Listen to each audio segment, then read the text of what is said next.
Hello and welcome to the Etoft21sports Show for March 14th. It's the most wonderful time of the year. It is March Madness, my favorite time of the year. I remember when I was a kid skipping school to watch these basketball games. Love this time of the year, and we have a phenomenal show lined up for you today. XFL Jim is going to come on. Him and I are going to talk all about the first round. We're going to look back at last week, tell you one takeaway we have, tell you some futures we're going to lock in, tell you some bets we're going to lock in for the first round. And Gino, you know what? I know you guys like his horse racing plays, but I told Gino, hey, you know what? It's March, baby. It's St. Patty's Day weekend. I need a basketball future. Tell me what basketball future to lock in. And that's what Gino sent in today. Let's see what future Gino's rocking with today. It's tournament time. Everyone's going to be talking about March Madness this week in college basketball, so I figured let's just change it up for this week only. Instead of our horse racing play, let's give out a future to win it all in March Madness. A little outside the box. I'm going to play UConn. I was able to lock them in at 21-1 to win the whole thing. Now let's talk a little bit about UConn. They're a 4 seed. They have an awesome resume. They've beat Alabama, Oregon, Iowa State, Creighton, Marquette. Games in the non-conference strong, and then obviously wins inside the conference. They are led by Sanogo, who averaged 16.9 points per game, over 7 rebounds. They are the #1 offensive rebounding team in the country. Their top 4 scorers all shoot 35+% from 3. They're number 4 in the KenPom rankings. Overall, they're one of the most well-balanced team. Number 6 defensive efficiency, number 18 offensive efficiency. They're above average in field goal percentage, 3-point percentage, 2-point field goal percentage. They're above average in defensive field goal percentage allowed, defensive 3-point percentage allowed. They're top 15 in both of those, top 25 in block percentage allowed. They're above average in turnover percentage created, size, offense, defense. They're well balanced. They're 9-2 in their last 11 games down the stretch. They lost by 3 points at Creighton and by 2 to Marquette. Based on the Bartovic overall rankings during those last 7 games, they're the number 2 ranked team in the country on overall efficiency. Based on the luck metrics, they're one of the most unlucky teams. There are only 3 teams in the tournament based on the KenPom rankings that have been more unlucky than them. I like UConn to make a deep run. Best of luck when you're filling out your brackets come tournament time. I love UConn myself. I locked them in a little while ago at, I believe, 30-1. Absolutely love them. Think they got a great draw. Now, without further ado, let's bring in the man, the myth, the legend, XFL Jim. Jim, how you doing today, my man? I spent all last night, literally all of last night, putting in my college basketball, like traditional first half under bets for the first opening round, and logging those into my spreadsheet. So I'm doing great. I need to give you a credit, man. Like, those who don't know, Jim, last 2 weeks, I've needed someone because something has come up with my guest, and he's just been like, dude, I'm here. So I'd like to thank you for filling in again. Basically, now this was told to me, and this is probably the best comment that I've ever gotten in my life, and I'm passing it on to you. You're reliable, but goddamn it, you're a son of a bitch. You're basically Han Solo. So I'm passing that on to you, man. You're basically. I'll take it. I appreciate that deeply. You're basically, that's probably the best compliment you can give another man, dude. You're also asking me to talk college basketball during mid XFL season. So, warning to people. I love March Madness. I love college basketball so much. I'm so hype. For those who don't know, XFL Jim and myself do a show called Spring Fever. It comes out every single Wednesday night where we talk about all the happenings going on in the XFL. Big matchup this week with the Defenders going on the road against the Battlehawks. Really looking forward to that one. Sea Dragons hosting the Red Hawks. The expansion team known as the Orlando Guardians are on the road. They're just a train wreck. Well, them and the Vipers are both 0-4, so one of them has to win. And yes, Bobby, I will let Gino know that USC does suck. And thank you. You know what? My first play, and obviously Bobby tailed it, was Texas A&M CNC minus the 3.5. You and me both. Plus I hit that first half under. It was 73. 73. Now, before we dive into that, Jim plays a lot of these first half unders. Everyone. Tell us why. It's so I follow these guys, the Sports Gambling Podcast, and they kind of made it's been like a tradition for them for a while. I heard it when I started listening to them in like 2014. I was like, you know what, I'm gonna give it a shot. It was fun. And then I did the research, like I think 2 years ago specifically, it hit at like 80%. Yeah. It's just the best way to consistently make money. It just gives you the widest berth of action on every game. And it's like I played basketball, and the sight line, your first game, is completely thrown off. Mm-hmm. So it's really hard for these shooters to get it. And you're playing earlier in the day than you're normal to. Pressure, new part of the country. Pressure. Like you have San Diego State. San Diego State is traveling all the way to Florida to play.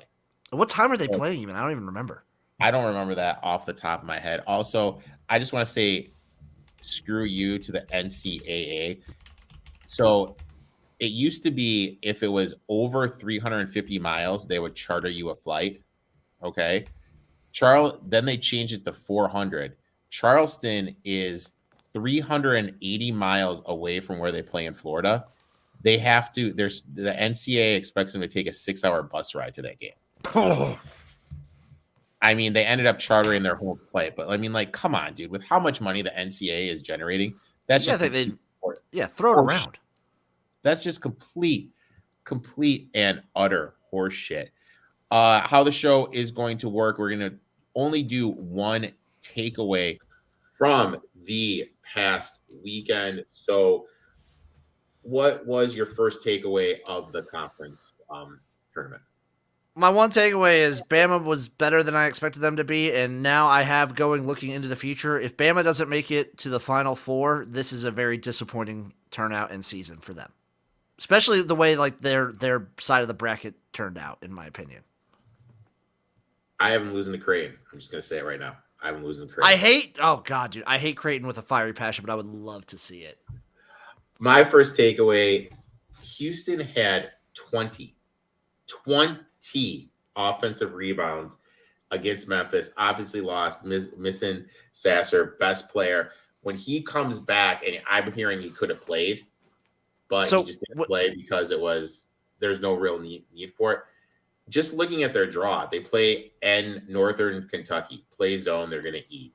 They play Iowa, and they play are you sure they play Iowa? Iowa or Auburn.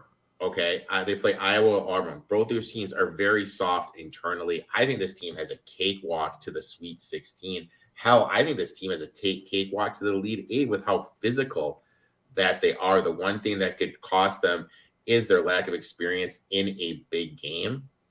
You know what? I'm coming more and around on Houston just with how physical they are, and I absolutely hate myself for it. I put them in my finals in my bracket that I filled out yesterday. They're in my finals. You know what? I hate it. I absolutely hate the fact, because if we're just looking at it, let's just look at it like this. They play in Northern Kentucky. Zone team's going to eat. Iowa, Auburn, weak interiors. They play Miami. They could play Miami, who's missing their best big, who could be missing their best big, who's hurt. Drake, look, Drake is good, but they're nowhere as physical as Houston is. No. Indiana is soft. My mom absolutely hates Trey Jackson Davis. It's absolutely hilarious. And then Kent State, I will tell you this, fun fact, earlier in the season, Kent State lost 49-44 at Houston. I'm a big Kent State fan coming into the tournament. I like Kent State, but I just think that's a cakewalk to run to the Elite 8. I don't see one team right there. I mean, maybe if Miami's healthy and gets hot, but I don't see one team that can beat them. Yeah, I don't see either. Yeah. Like, Kent State's your closest, and I still would put Houston pretty decently above them. Future, I had a few. What are you going with, man? Tell me what you're going with.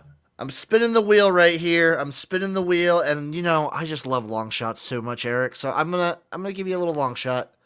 And that is my wonderful Kent State Golden Flashes to make the Elite 8. Let's get some action in our life, baby. And just as a little prediction, I think this might be another embarrassing year for the Big Ten. Really? I think it might. The only Big Ten team I think I have winning is Iowa and Michigan State. I think in my bracket I had Maryland going decently far, like maybe Sweet 16. I have Maryland losing first round. I have Purdue losing second round. I have Northwestern. Yeah, I'm worried because I hear so many people have Purdue losing second round. That seems to be like everybody thinks Purdue's losing in that second round. Well, it's Purdue's MO, but yeah. Do you have any other ones? You said you had a couple ones. Do you have any ones you want to throw out to the people? Call it Chase's like influence rubbing off on me and me talking with him. I got Marquette winning the whole thing. Really? Yeah, 20-1.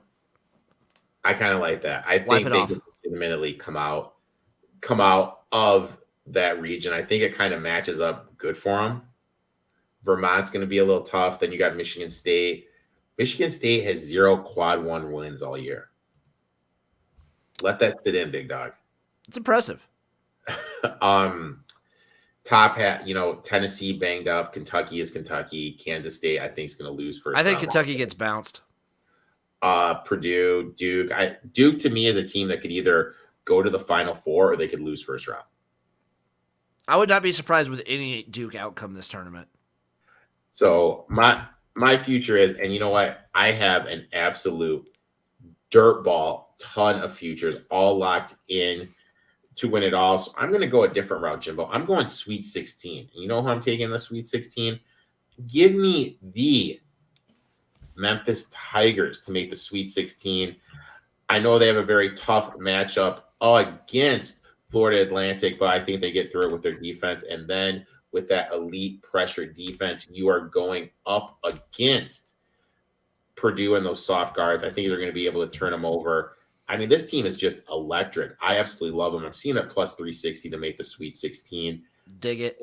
I absolutely love it. One other one, and this one has a little spice to it. Ooh. Has a little spice to it, and I'm trying to talk myself into it. Kennesaw State. Sweet 16. Ooh, Sweet 16 Kennesaw State? I'm trying to talk myself into Kennesaw State Sweet 16. Xavier, bottom 10 in the country and catch and shoot threes. Kennesaw State can hit some threes. And then you're either going to play Mississippi State, who can't score, Pitt, who can't defend, Iowa State, who can't score. I don't hate it. I you know what I mean? Like, I think, that I'm trying to talk myself into throwing that one into the portfolio. I'll add that to mine. I'm trying to talk myself into that one. And then, God, what do you think of, God, do you take Michigan? No, never mind. Michigan State's +2. You have Marquette. My fault. We're going to skip over that one. No, I do not take Michigan State. Another one that I'm definitely looking at is Oral Roberts to make the Sweet 16 at +920. I love it. I mean, they're still have that darling Cinderella feel to them.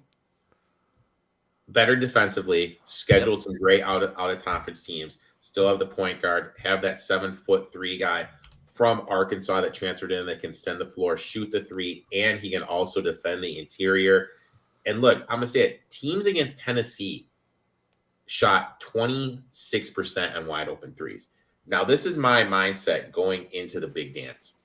Any time an SEC team plays a team that can shoot the three, that is a fade for me because of how putrid the SEC was shooting threes and teams packed it in more. Anytime they play a team that can shoot the three, that's an automatic auto fade for me, and that's what Oral Roberts can do if they play Tennessee. So I think Oral Roberts 920 to make the Sweet 16. I like that future a lot. I want to throw a pity future on Montana State just because they've won me a lot of money throughout the year, but I'm not going to do it. I see it at like 14-1. I can't bring myself to do it. I love them though. That's a good lead in to our bets, Jimbo. I have 3. You have 3. Jimbo, I'm really interested to hear what your first bet is, my friend. Well, first off, it's every first half under. Just do that. Do that. Please do that. I'm taking Maryland straight up against West Virginia. This is just more of a I don't like West Virginia when they're not playing in West Virginia. And I think Maryland's shown themselves to be pretty decent. I'm taking them straight up on the money line. You don't like West Virginia when they're not playing in West Virginia? Yeah, when they're not playing up in the mountains, the Smoky Mountains. Well, the Smoky Mountains are in Tennessee. That's my bad. Smoky Mountains is a great rib place if you ever been to it. Ooh, have not. No, I'm taking Maryland straight up. Give me the Terps. My first bet in this stuff, it's a lot about matchups, and I think Penn State has a phenomenal matchup against Texas A&M. That is why I'm taking Penn State +3. Texas A&M has two ways they like to score: get to the free throw line, and guess what? Penn State doesn't foul that much, so they're not going to be able to get to the free throw line. And second chance points with offensive rebounding. Guess what? Penn State is a good rebounding team. I think they're going to limit the second chance points that Texas A&M can get. Flip side, I mentioned how I'm fading every SEC team that faces a good three-point shooting team. Penn State averaged 10.4 made threes per game, 6th in the country, and shot 39% from three. That is 13th in the country. I think Penn State is going to be able to knock down some threes. And we saw what happened in the SEC anytime they played, when they played Alabama, when they played Missouri, and they had played these teams that can make threes, they just completely struggled. I absolutely love Penn State +3. I think that's a great game too. I'm just like I was expecting like a 1.5 when that game was coming out. I will be on. I love Penn State +3, and I'm about first round of the tournament. I'm about as anti Big Ten as I've ever been. Next one. Where you at, my friend? Oh, history's repeating itself, friend. History will repeat itself. Give me Colgate +13.5 versus Texas, and give me Colgate straight up. 7-1 off the bat. Jeez, dude. You know what? The one thing about Colgate is they can shoot. They can shoot. They can shoot. Texas coming off that Big 12. Maybe there's a little bit of a letdown. You have a coach who's not really familiar being in the spotlight, and Texas historically has underperformed in these tournaments. Exactly. My next one, and you know what, Jimbo? You mentioned them. Give me Montana State +8.5. And you know what I'm going to do? You know what I'm going to do, Jimbo? I'm looking at it right now. Let me see what that money line is, Jim. Ooh. Let me see. Give me. Oh, it's only 330. You know what? Give me a little 330. I'm going to take a little +330 on. I'd dabble. Montana State. So look, we've had a huge enough sample size. We know what these teams are. They have shown us what they are. And what's the one thing that K-State has shown us? Struggles on the road, elite at home. Yes. They have some of the worst home road splits in the country, some of the worst ones I've ever seen. K-State struggles at defending the rim. What does Montana State like to do? Attack the rim, go to the basket. K-State fouls an awful lot. They had the second most free throw attempts per game by opposing teams. Montana State, 11th in the country per team rankings on free throw attempts per game. Montana State likes to run the offense through the post. Guess what K-State struggles do? Defending the post. Montana State is one of the best defensive teams in the conference.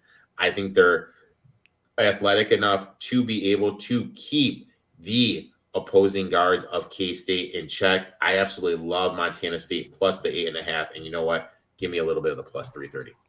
Sprinkle it. Sprinkle it, baby. Sprinkle that stuff. Jimbo, what is your number 3?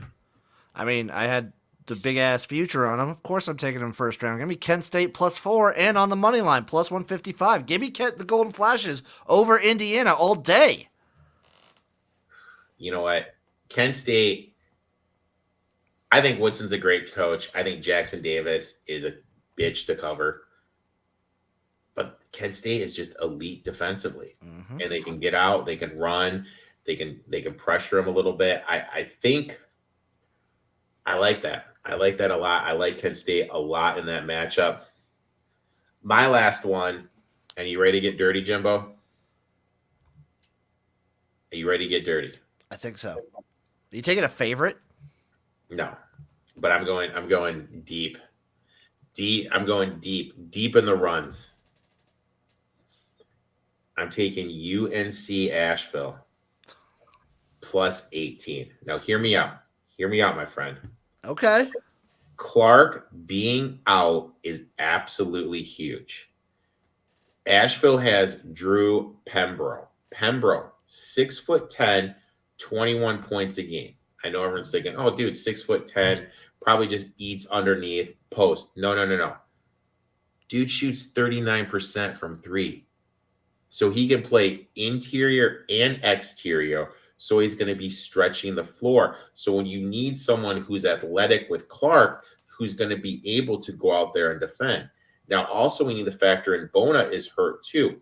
So now you're down two big men defending a guy who's 6'10", athletic, that can shoot a three and go in the interior. Oh yeah, guess what?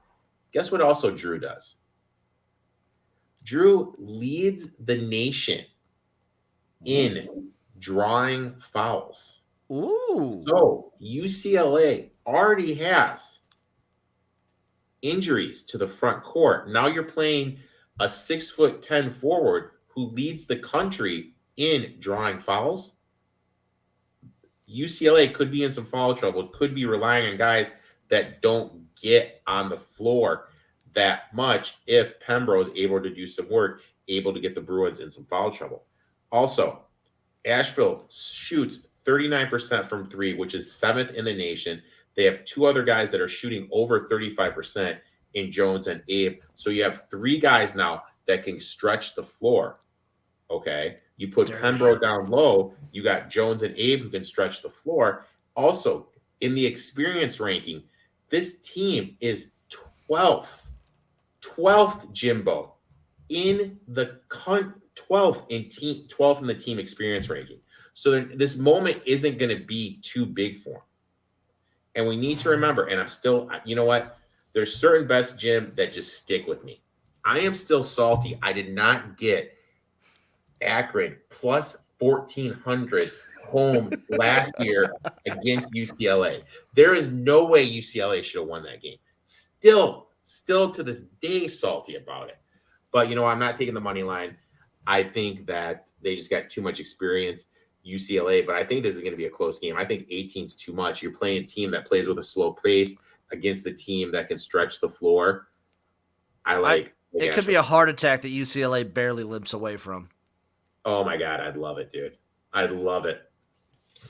I'd love it. Real quick, before we sign off, what we're going to do real quick is we're going to bring up the bracket, and Jim and I are just going to go through it really quick. If I can find it, my friend. Oh, you can find it. You'll be able to find it. This is the joy. This is what live streaming is all about. Boom. Here we go. Now, let's start off in the South. Obviously, we're going to take Alabama, right? Yeah, we're taking Alabama. We're taking Alabama. We're going down here. You like Maryland. I kind of like West Virginia. You're the guest. I'll respect you. We'll go Maryland. I appreciate that one. Here. I like San Diego State. I like San Diego State a lot, too. I'll respect it. Hey. Don't fight it. I won't overthink it. Yeah, give me Creighton. Right here. Tough matchup. It is a tough matchup, but I like Baylor. All right, right here. I kind of like Missouri, dude. I like Utah State, Jimbo. That's fair. They're both hot. Because, they're both good. Go back to my thing, dude. I am fading every SEC team that plays a team that can shoot the three. And similarly for me, just with my gut, I love the Mountain West. So, yes, give me Utah State. Give me Arizona, though. Right here. Alabama, Maryland. What you going with? I would go Alabama. See, I like San Diego State here. Furman. I do too. Reality. I kind of like Creighton here, man. I do too. I like Creighton there too, man. What about here? I like Arizona. Here? I lean Arizona, but I think that's a really good game. I kind of like Creighton, my friend. I don't hate it. I don't hate it, dude. Go with Creighton. And you like Bama? I would like Bama over San Diego State. Bama, Creighton, your call, my friend. I would go Bama. I think Bama does get it done. I think this is where Creighton trips up. Iowa, Auburn. Auburn. Miami, Drake. I really want to say Drake. See, to me, this is all hinging if Miami's big man plays. Miami's big man right. Play. I think he's out. It looks like he's out, so let's just go with Drake. Let's go with Drake. Kent State all day. Right here. So what's the score of that Pitt Mississippi State game right now? Pitt's up 35-34 at half. I don't know if that covered the under for me, but no, the score was 61. Screw me. I like whoever comes out of that better than Iowa State personally. But what's your feeling?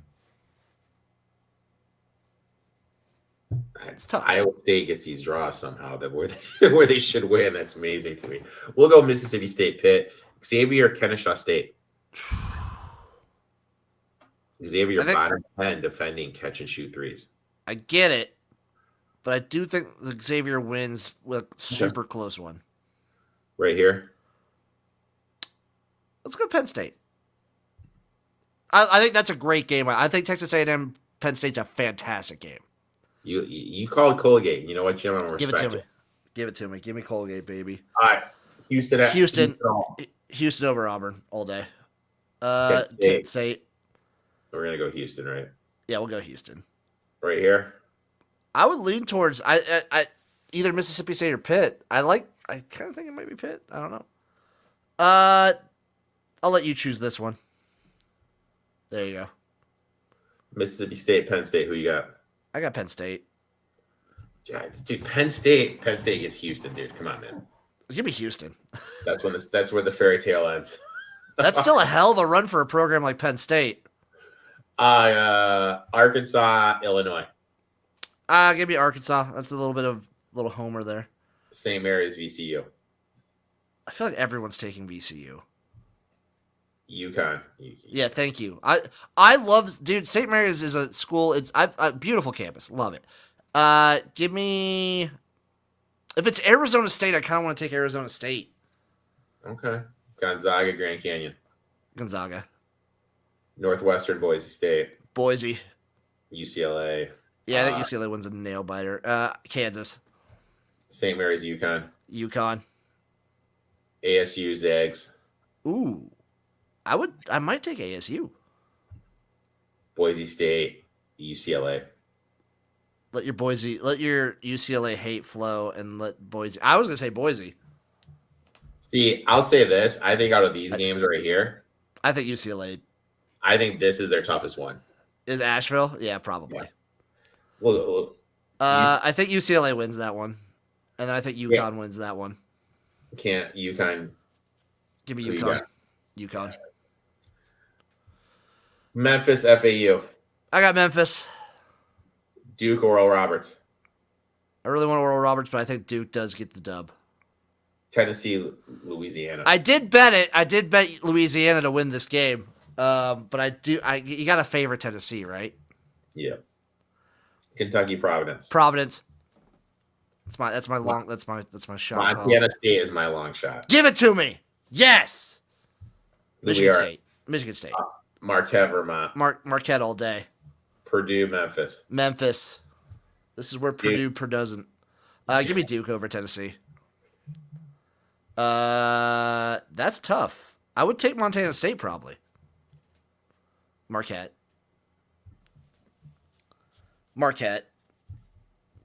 And then take whoever. That's a great game. Memphis Duke's great. Tough one. I lean towards Marquette. Usually chokes it away. Ooh. And I have Marquette in my other bracket. Give me Memphis. I do have a future on Marquette, but still. Good Final Four. Give me Bama over Memphis. I'll let you choose this one. Yes. Give me UConn to double up against Bama. They beat them twice in the same year. Dude, I'd love that. I would absolutely, positively love that. Jim, I would like to thank you for coming on, talking some college basketball. Why don't you tell the people where they can find you? You can find me everywhere at XFL Jim. I've got XFL recaps, previews coming out every week. I got Spring Fever with Eric over here. I've got the Gymnasium. Right now it's kind of like every Monday. And, mid-season recap kind of coming up for the XFL this next week. We're at the halfway point, folks. As an MSU fan, Bobby, I will co-sign that MSU does suck. Which MSU? Michigan State, dude. That's probably. Michigan State. Guys, thanks for tuning in. We'll be back next week talking some Elite 8, talking some Sweet 16 with David, a.k.a. at BetterDP21. Make sure you give my boy Jim a follow at XFL Jim on all social media, and I promise he'll be stepping up his TikTok game. Until next week. It's hard. I got to let something slide. TikTok's on the burner right now.